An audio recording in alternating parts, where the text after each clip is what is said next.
नमस्कार मित्रांनो, मी अमर स्पर्धा मित्र चॅनलमध्ये आपलं स्वागत करतो. मित्रांनो, इंग्लिश व्होकॅब्युलरीच्या सेशनमध्ये आज आपण पाहणार आहोत antonym, synonym, one word substitution, phrases तसेच स्पेलरचे प्रश्न. या सर्व प्रश्नांचा उपयोग तुम्हाला प्रत्येक स्पर्धा परीक्षा म्हणजे TCS, IBPS पॅटर्न असेल, बँकिंग असेल, SSC CGL असेल, महाराष्ट्र गव्हर्नमेंट अंतर्गत होणाऱ्या ज्या परीक्षा असतील सगळ्या परीक्षेमध्ये याचा उपयोग होणार आहे. महत्त्वाची PYQचा आधार घेऊन बनवलेली ही सिरीज आहे. चला तर मित्रांनो, आजच्या आपल्या पहिल्या क्वेश्चनला सुरुवात करूया. पाहू शकता तुम्ही, select the most appropriate meaning of the idiom given in bold or underline in the following passage. बघा इडियम, ओके, एक इडियम दिलेली आहे, ती बोल्ड किंवा अंडरलाइन केलेली आहे. त्या इडियमचा ॲक्युरेट मीनिंग काय होतं तुम्हाला फाइंड आउट करायचा. इडियम म्हणते च्यू द सेनरी. ओके, काय म्हणते च्यू द सेनरी. यासाठी चार ऑप्शन आहेत. ए म्हणतो टू अंडरस्टेट, बी म्हणतो to act overly emotional, C म्हणतो टू ब्युटिफाय आणि डी म्हणतो मिसमॅनेज. मग मित्रांनो, इडियमचा ॲक्युरेट आन्सर तुम्हाला माहित असेल तर तुम्ही लगेच सांगू शकता. ओके, चला मित्रांनो, याचा ॲक्युरेट आन्सर आहे आपल्याकडे option number B, to act overly emotional, म्हणजे भावनिकरित्या काम करणं. त्याला काय म्हणायचं, च्यू द सेनरी, भावनिकरित्या काम करणं. आता बाकीचं बघा, अंडरस्टेट एखाद्या अवस्थेमध्ये असणं, ब्युटिफाय सुशोभीकरण करणे, एखाद्याचं सौंदर्य प्रतिपादित करणं, मिसमॅनेज म्हणजेच काय तर गैरव्यवस्थापन करणं. मॅनेजमेंट म्हणजे व्यवस्थापन, मिसमॅनेज गैरव्यवस्थापन. ओके, आता बघूया थोडंसं डिटेलमध्ये. आता याला थोडं डिटेलमध्ये एक्झाम्पल स्वरूपामध्ये जास्त आपण जर पाहिलं तर जास्त लक्षात राहतं. बघा, च्यू द सेनरीचं काय होतं, to act overly emotional. Emotional भावनिकरित्या काम करणं, जास्त प्रमाणामध्ये भावनेच्या आहारी जाऊन काम करणं, त्याला च्यू द सेनरी असं तुम्ही म्हणू शकता. एक्झाम्पल बघा, if the group wants to perform a perfect play, the performing actors must not chew the scenery at any moment during that. बघा, इफ जर the group wants to perform a perfect play, play म्हणजेच काय तर नाटक, जर त्या ग्रुपला, त्या समूहाला आपलं जे नाटक परफॉर्म करायचं असेल, सादरीकरण करायचं असेल, परफेक्ट वे म्हणजे उत्तम रीतीने सादरीकरण करायचं असेल, तर जे ते परफॉर्म करणारे जे ऍक्टर आहेत त्यांनी बघा must not chew the scenery म्हणजे भावनिकरित्या काम करायला नाही पाहिजे. बघा, at any moment during the act, त्यांचा ऍक्ट चालू आहे, त्यांची कृती चालू आहे, ड्रामा चालू आहे, त्या ड्रामामध्ये त्यांनी भावनिकरित्या काम करायला नाही पाहिजे. ओके, मग च्यू द सिनेरी याचा अर्थ असा होतो. ओके, नंतर बघा, select the most appropriate synonym. Synonym म्हणजेच काय तर सिमिलर वर्ड, समानार्थी शब्द फाइंड आउट करायचा. ओके, वर्ड दिला रॅन्डम. रॅन्डम साठी चार ऑप्शन.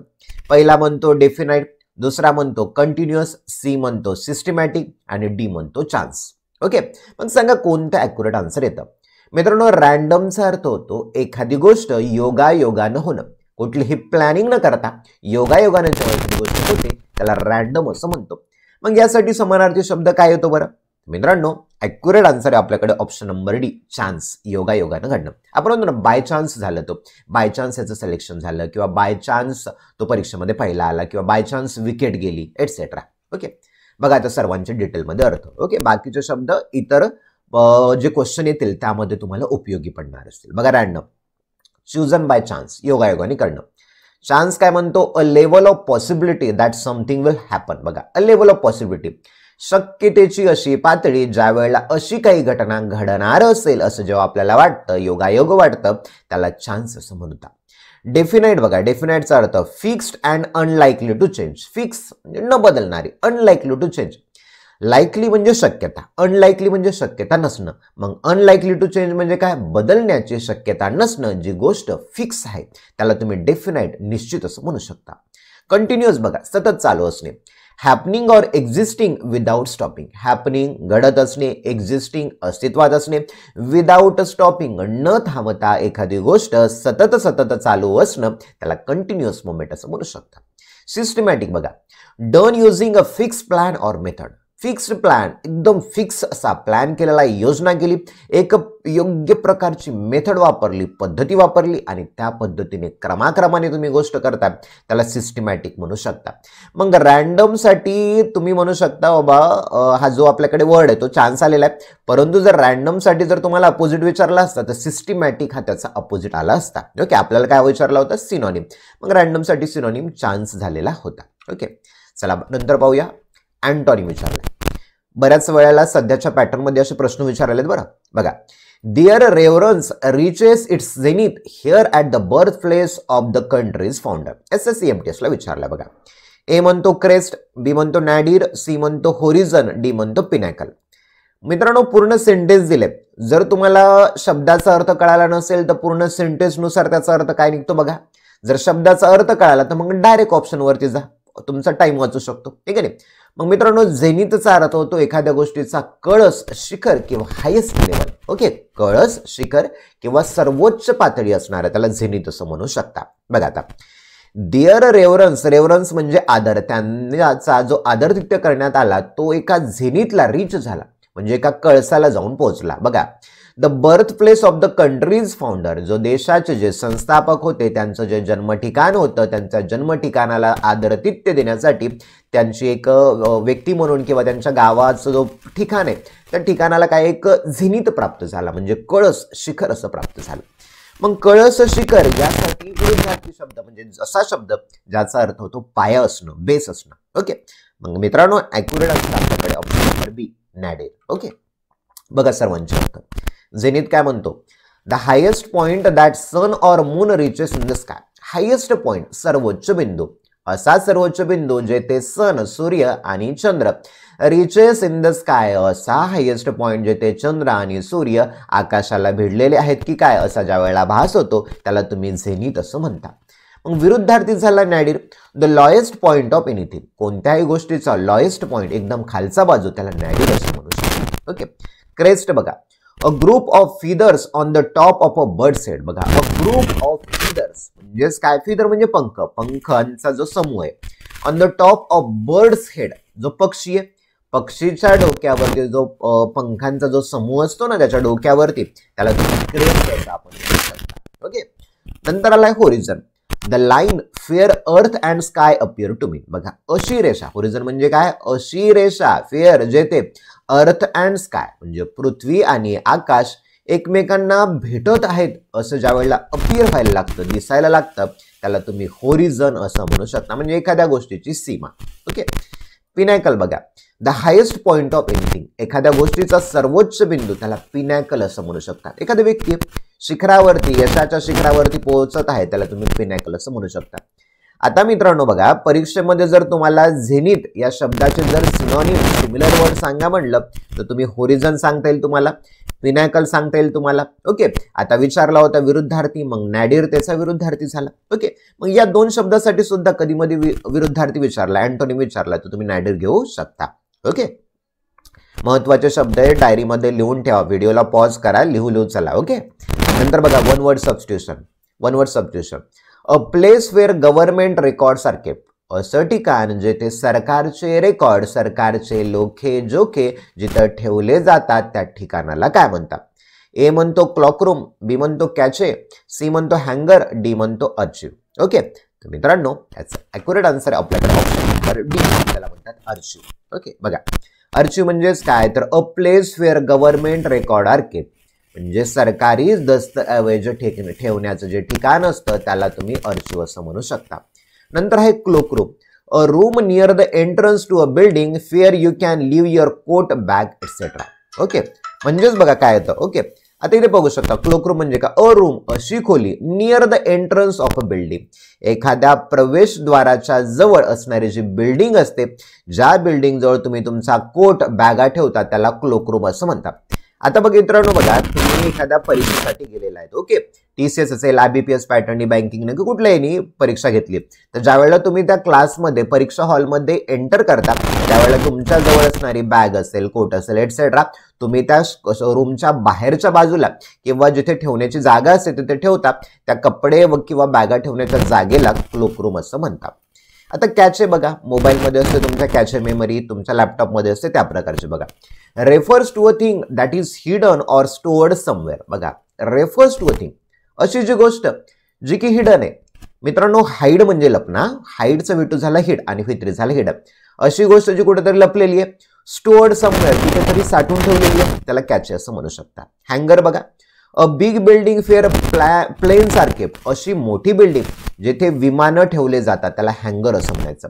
म्हणजे विमानग्रह असं म्हणू शकता. विमानं ठेवलेले जातात तिथं, आहे की नाही. म्हणजे उडान होण्यापूर्वी ज्या वेळेला पूर्वी जसं आपलं बस स्थानक असतं, आहे की नाही, बस स्टँड म्हणतो, तर त्याच विमानं ठेवण्याच्या ठिकाणाला हँगर असं म्हणतात. ओके.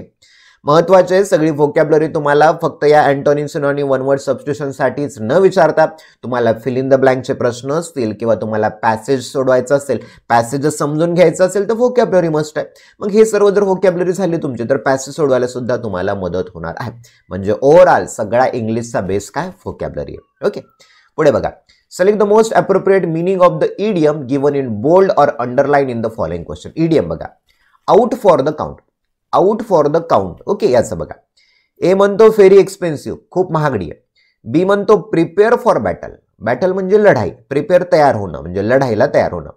सी म्हणतो in a deep insensible deep sleep. बघा. डीप एकदम खोलवर, इनसेन्सिबल स्लीप झोप इनसेन्सिबल म्हणजे एवढी गाढ झोप लागणं की तुमचे सेन्स म्हणजे तुम्ही झोपलेला आहात की तुमचे इंद्रिय काम करत नाहीत. तुमच्या बाजून कुणीतरी छनछन वाजवायला त्याचा आवाज येत नाही, कुणी जवळ तुमच्या उभं टाकलंय काही आवाज येत नाही तुम्हाला, तर त्याला इनसेन्सिबल सी म्हणजे एकदम धुंदीत असणारी झोप असं म्हणू शकता. ओके. डी म्हणतो रेडी फॉर स्क्रुटिनी. स्क्रुटिनी म्हणजेच काय तर छाननी करणं. एखाद्या डॉक्युमेंटची छाननी करण्याची असते ना त्याला स्क्रुटिनी असं म्हणतात. ओके. म्हणजे छाननी करायला तयार असणं. मग आउट फॉर द काउंट या इडियमसाठी ॲक्युरेट आन्सर येतो आपल्याकडे ऑप्शन नंबर सी म्हणजे in a deep and insensible sleep. बघूया डिटेलमध्ये. आउट फॉर द काउंटचा अर्थ झाला इन अ डीप एकदम खोलवर, इनसेन्सिबल स्लीप एकदम खोलवर गाढ अशी लागलेली जी झोप असते त्याला आउट फॉर द काउंट म्हणतात. एक्झाम्पल बघा, छान लक्षात राहील. Mohan's friends gave him so much to drink in the party that he was out of the count by 9 PM. बघा. मोहन्स फ्रेंड्स मोहनच्या मित्रांनी. बघा. Mohan's friend gave him so much drink in the party. मोहनच्या मित्रांनी मोहनला खूप ड्रिंक दिली म्हणजे दारू पाजली आणि त्याचमुळे he was out for the count by 9 PM आणि 9 वाजेपर्यंत तो आउट फॉर द काउंट म्हणजे एकदम धुंदीत गेला. त्याच्या आजूबाजूला काय होते त्याला काही कळत नव्हतं, एकदम गाढ झोपीत गेलेला होता. कशामुळे तर दारू पिल्यामुळे. ओके. चला नेक्स्ट बघा. Correctly spelled word. ए म्हणतो इन्फ्लुएन्स, बी म्हणतो influence, C influence, D influence. एकच दिली, फक्त त्याची स्पेलिंग तुम्हाला करेक्टली कोणची ओळखायची. म्हणजे 3 चुकीच्या दिल्यात, 1 बरोबर आहे. ओके. तर ॲक्युरेट ऑप्शन आपल्याकडे ऑप्शन नंबर बी इन्फ्लुएन्स. INFLUENC. इन्फ्लुएन्सचा अर्थ होतो एखाद्यावरती प्रभाव पाडणं. ओके. प्रभाव पाडण्याला इन्फ्लुएन्स असं म्हणतात. आपले सोशल मीडिया इन्फ्लुएन्सर ऐकला असेल शब्द, तसं लक्षात ठेवा. ओके. नंतर बघा अँटोनिम. SSC परीक्षेला विचारलाय महत्वाचा. रिफ्यूट. आपण सर्व इम्पॉर्टंट वर्ड घेतले. रिफ्यूट बघा. रिफ्यूटसाठी ए म्हणतो इंडॉर्स, बी म्हणतो ॲक्नॉलेज, सी म्हणतो डिनॉय आणि डी म्हणतो डिस्प्यूट. ओके. बघा रिफ्यूटसाठी तुम्हाला असा शब्द शोधायचा आहे तो त्याला अँटोनिम विरुद्धार्थी शब्द असला पाहिजे. तर ॲक्युरेट आन्सर मित्रांनो आपल्याकडे ऑप्शन नंबर ए एंडॉर्स म्हणजे पाठिंबा देणं. एंडॉर्स म्हणजे पाठिंबा देणं आणि रिफ्यूट म्हणजे समर्थन न करणे एखाद्या गोष्टीचं. ओके. बघा डिटेलमध्ये. Refute to prove that a statement, theory, argument etcetera is incorrect. बघा. आता बघा रिफ्यूट म्हणजे खंडन करणं. खंडन करणं ती गोष्ट बघा.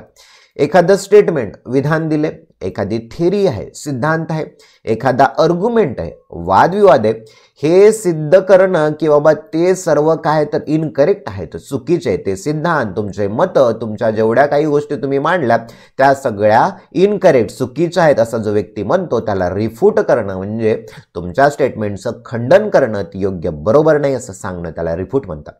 मग त्याला विरुद्धार्थी शब्द काय तर एखाद्या गोष्टीला पाठिंबा देणं म्हणजे ती गोष्ट बरोबर आहे असं सांगणं. बघा endorse. To give support to someone or something. Someone एखाद्या व्यक्तीला किंवा एखाद्या गोष्टीला सपोर्ट करणं, पाठिंबा देणं त्याला एंडॉर्स असं म्हणू शकता. ॲक्नॉलेज बघा. To accept or admit that something is a true or exist. बघा ॲक्सेप्ट स्वीकारणं, ॲडमिट मान्य करणं. एखादी गोष्ट स्वीकारणं किंवा मान्य करणं की ती गोष्ट ट्रू आहे, खरी आहे, एक्झिस्ट आहे, अस्तित्वात आहे, ती गोष्ट खरी आहे असं मानणं त्याला ॲक्नॉलेज करणं म्हणतात. मराठीमध्ये असं डेफिनेशन लिहा. एखादी गोष्ट खरी आहे असं मान्य करणं, स्वीकारणं त्याला तुम्ही ॲक्नॉलेज असं म्हणतात. ओके. डिनाय बघा. To refuse to admit or accept something. Refuse नाकारणं, ॲडमिट मान्य करणं, ॲक्सेप्ट स्वीकारणं. एखादी गोष्ट खरी आहे हे स्वीकारणं त्याला की त्याला अमान्य करणं त्याला डिनाय असं म्हणू शकता. मग रिफ्यूटला जर सिनोनिम विचारला असता तर डिनाय येऊ शकला असता. ओके, म्हणजे समानार्थी शब्द रिफ्यूटला विचारला असता तर डिनाय येऊ शकला असता, म्हणजे एखादी गोष्ट नाकारणे. विचारला आपल्याला विरुद्धार्थी म्हणून एंडोर्स आला, पाठिंबा देणं. नंतर बघा डिस्प्यूट. डिस्प्यूटचा नॉर्मल अर्थ होतो वादविवाद. Okay, a disagreement or argument between two people, group or countries. Disagreement मतभेद असणं, आर्ग्युमेंट ओके वादविवाद असणं. बिटवीन टू पीपल दोन लोकांमध्ये, दोन ग्रुपमध्ये, दोन देशांमध्ये जे मतभेद असतात त्याला डिस्प्यूट असं म्हणायचं. ओके, नेक्स्ट बघा सिनोनिम. सेग्रिगेट दिलाय, सेग्रिगेट. ओके, ए म्हणतो सबमर्ज. तुम्ही पण कॅल्क्युलेट करायचं बरं, तुमचे किती अभ्यास झालाय तुमचा व्होकॅब्युलरीचा तुम्हाला अंदाज येईल.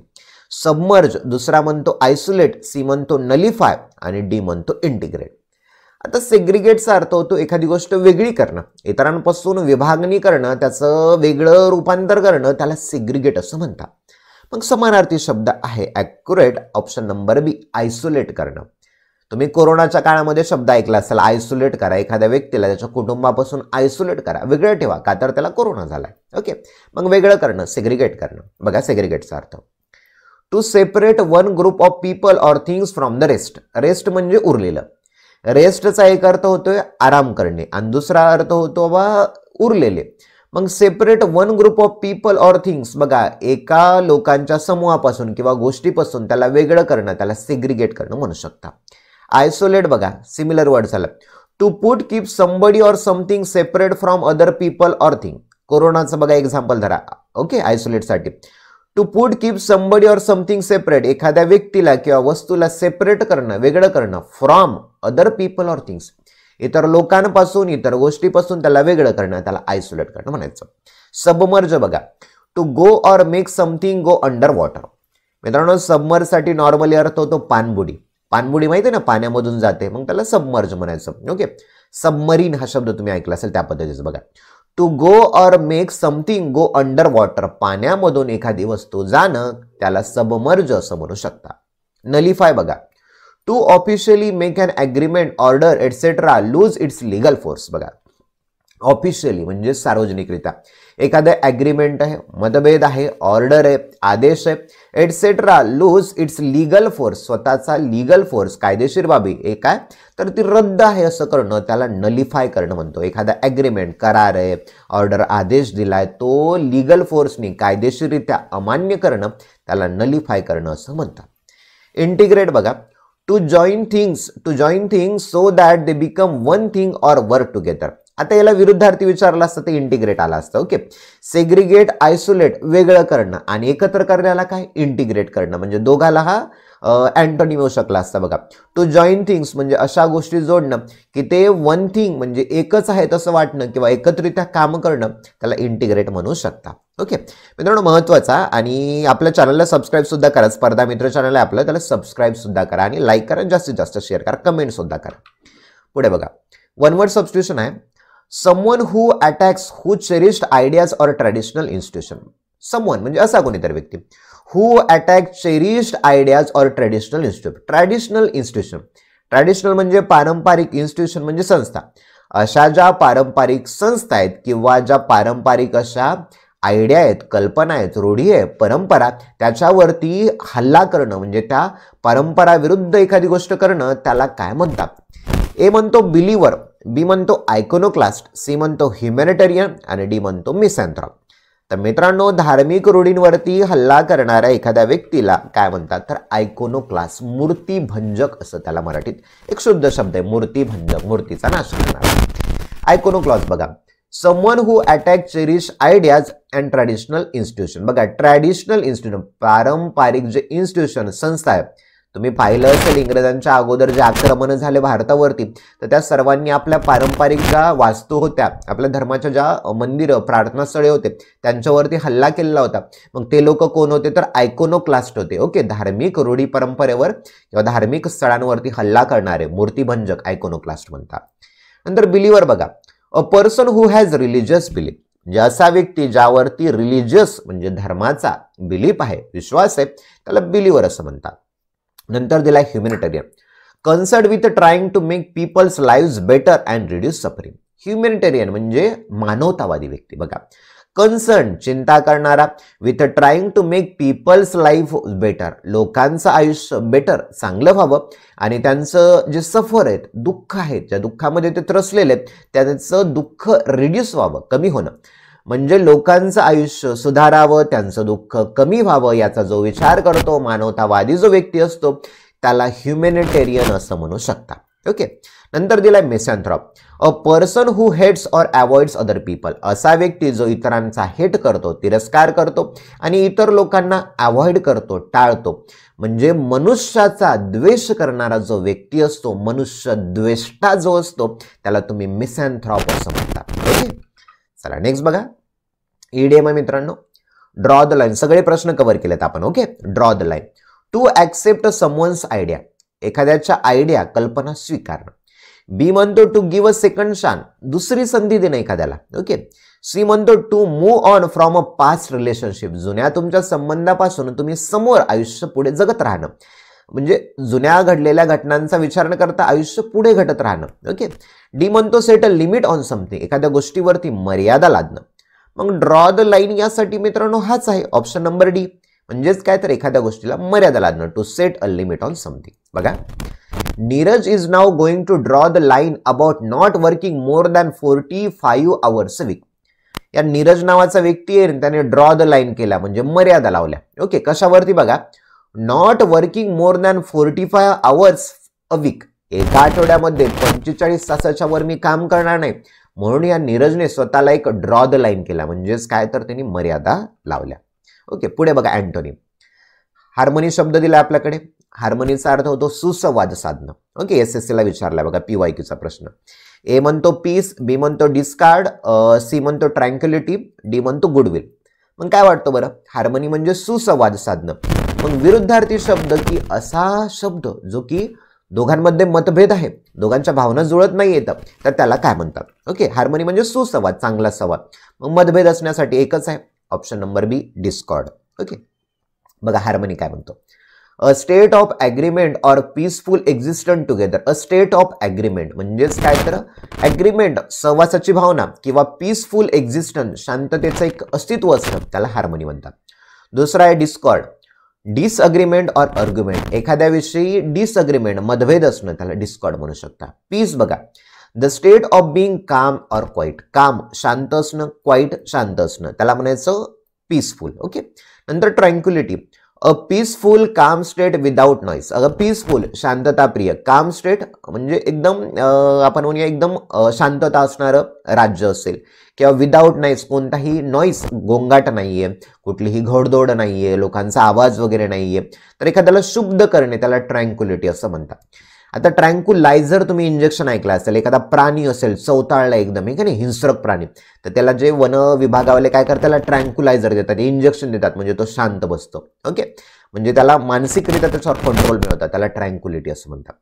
Goodwill friendly helpful feelings towards other people इतर व्यक्ती लोकांप्रती तुमच्या मनामध्ये मैत्रीपूर्ण संबंध असणं त्याला गुडविल असं म्हणायचं. Okay.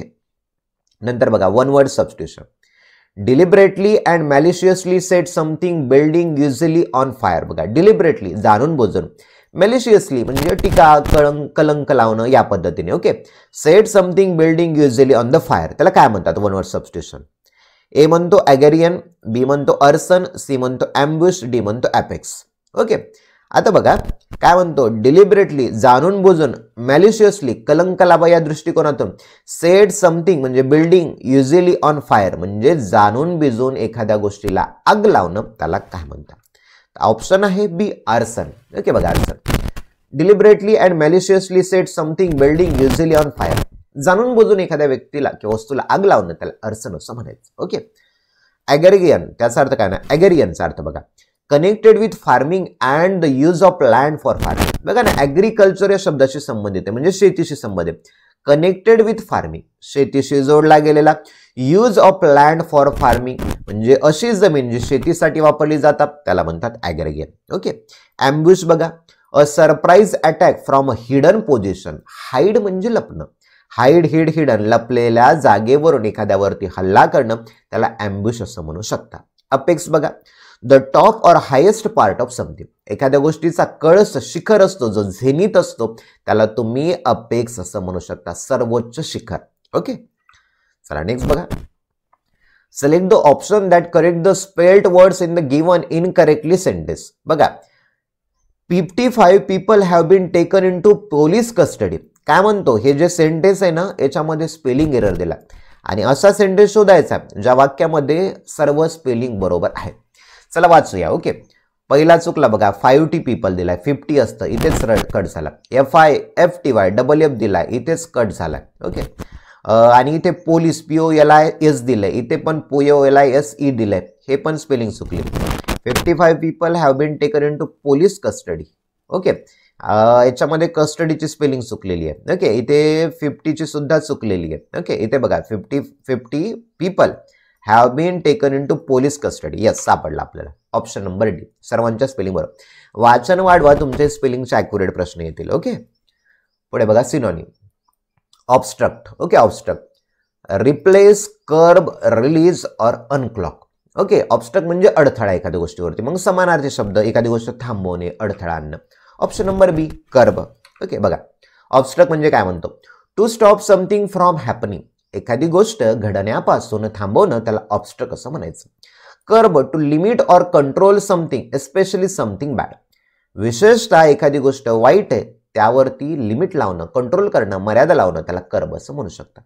Replace, to take the place of somebody or something. बघा, एखाद्या व्यक्तीची अदलाबदल करणं, वस्तूची अदलाबदल करणं, त्याला रिप्लेस करणं म्हणतो. ओके, रिलीज बघा, to allow somebody something to be free. Release म्हणजे मुक्त करणे. नॉर्मली रिलीजचा अर्थ काय होतो, मुक्त करणे. ओके, एखाद्या पेशंटला हॉस्पिटलमधून रिलीज करण्यात आलं, सुट्टी देण्यात आली असं म्हणतात. ओके, अनक्लॉकचा अर्थ बघा, remove accumulated matter from a drain or other channel. आता अनक्लॉक, क्लॉग म्हणजे समजा नालीचं, रस्त्यावरती जे सांडपाणी आहे, कचरा वगैरे एकाच जागेवर तुंबत आहे ना, त्याला क्लॉग म्हणतात. आणि अनक्लॉग म्हणजेच काय, तर रिमूव्ह अक्युमुलेटेड मॅटर. अक्युमुलेट म्हणजे गोळा झालेलं. सगळे मित्रांनो एक एक शब्द सांगतोय हा, इतर याला तुम्हाला कामी येणार आहे म्हणून लक्षात घ्या, विशेषतः फोकस देऊन लक्षात करा. ओके, अक्युमुलेटेड मॅटर म्हणजेच काय, तर गोळा झालेला जो मॅटर आहे, पदार्थ आहे, गोळा झालेला पदार्थ आहे, प्लास्टिकचा असेल, बॉटल असतील, वेगळ्या कचरा असेल, एटसेट्रा. कुठला आहे तो, तर ड्रेन मधला, म्हणजे त्या तुमचा सांडपाण्याचा जो ड्रेनेज असतो ना त्यामधला किंवा अदर चॅनल मधला, त्याला काढून टाकणं, त्याला म्हणायचं अनक्लॉग करणं. ओके, पुढे बघा, ईडीएम आहे, change of heart. Change of heart. A म्हणतो to narrowly escape disaster. Narrowly escape disaster. Disaster म्हणजे संकट, संकटातून एस्केप होणं, सुटका करणं. बी म्हणतोय अनफेअर अटॅक. अटॅक हल्ला करणं, फेअर योग्य पद्धती, unfair attack. Different opinion about someone or something. एखाद्या व्यक्तीबद्दल किंवा वस्तूबद्दल तुमच्या मनामध्ये वेगळे मत असणं. Okay, very similar in appearance, दिसायला सारखं असणं. ओके, मग चेंज द हर्ट यासाठी ॲक्युरेट आहे आपल्याकडे ऑप्शन नंबर सी. आता चेंज द हर्ट म्हणजे मन बदलत राहणं, म्हणजे different opinion about someone or something. एखाद्या गोष्टीबद्दल, वस्तूबद्दल, व्यक्तीबद्दल तुमचे सतत मत बदलत राहणं म्हणजे चेंज ऑफ हर्ट, तुमचं मन बदलत राहणं. बघा, at first I wanted to give a doll to my daughter, then had a change of heart and gave her a toy car. बघा, ॲट फर्स्ट सुरुवातीला I wanted to give a doll to my daughter. सुरुवातीला असं मला वाटलं की माझ्या मुलीला मी doll द्यावं, परंतु मी काय केलं, माझं मन बदललं आणि नंतर तिला टॉय कार दिली. ओके, मग चेंज ऑफ हर्ट, मन बदलणं. ओके, चला मित्रांनो, आपले व्होकॅब्युलरी तर आहेच. ओके, आपलं स्पर्धा मित्र युट्यूब चॅनल त्याला तर तुम्ही सबस्क्राईब केलेलं असणार. आता महत्त्वाचं बघा, एक आपला ऑनलाईन इंग्लिश स्पीकिंग कोर्स, याबद्दल थोडक्यात एक मिनिटामध्ये म्हणजे 40 सेकंदामध्ये तुम्हाला माहिती सांगतो. बघा, आपला कोर्स लाईव्ह आहे, रेकॉर्डेड आहे. रेकॉर्डेडमध्ये तुम्हाला सगळे व्हिडिओज, तुम्हाला पीपीटी फाईल्स वगैरे सर्व तुम्हाला रेकॉर्डेड मिळणार आहे. ओके, आणि लाईव्हमध्ये तुम्हाला माझ्याशी इंटरॅक्शन करता येईल, वेगळे प्रश्न विचारण्यात येतील, ग्रुप डिस्कशन असेल, डिबेट टॉपिक असेल, एटसेट्रा. ओके, 30 दिवसाचा कोर्स आहे, सोमवार ते शनिवार या कालावधीमध्ये चालतो. या कोर्समध्ये इंग्लिश कम्युनिकेशन स्किलचे चॅप्टर होतील, व्होकॅब्युलरी बिल्डिंग, डेली व्होकॅब्युलरीवर होतील, व्हिज्युअलायझेशनमध्ये पिक्चर स्वरूपात व्होकॅब्युलरी लक्षात कसे ठेवायचे लेक्चर होतील, बेसिक आणि ॲडव्हान्स इंग्लिश ग्रामर, बऱ्याच जणांच्या बोलताना ग्रामरच्या चुका होतात त्या सुद्धा रिमूव्ह होतील तुमचे, बॉडी लँग्वेज, प्रेझेंटेशन कसं करायचं, प्रॅक्टिस एक्सरसाइज, प्रत्येक टॉपिकचं तुम्हाला प्रॅक्टिस एक्सरसाइज तुमच्याकडून सोडून घेण्यात येतील आणि महत्त्वाचं चेक सुद्धा करण्यात येईल. जे काही तुमच्या मिस्टेक होतील त्या सर्व चेक करून मिळतील. ग्रुप डिस्कशन सुद्धा होणार. मित्रांनो कोर्सची फीस होती 2499, परंतु ऑफर प्राइस आहे 599. ओके, 1 महिन्याचा कोर्स आहे, सोमवार ते शनिवार असा चालतो पूर्ण महिनाभर. ओके, अधिक माहिती हवी असेल तर 8208253845 या नंबरवरती तुम्ही मला कॉल करू शकता. आणि रेकॉर्डेड पाहिजे असेल तर या डिजिटल JK अकॅडमीवर रेकॉर्डेड कोर्स आपला मिळेल. ओके, चला मित्रांनो येथेच थांबूया. Thank you for watching this video.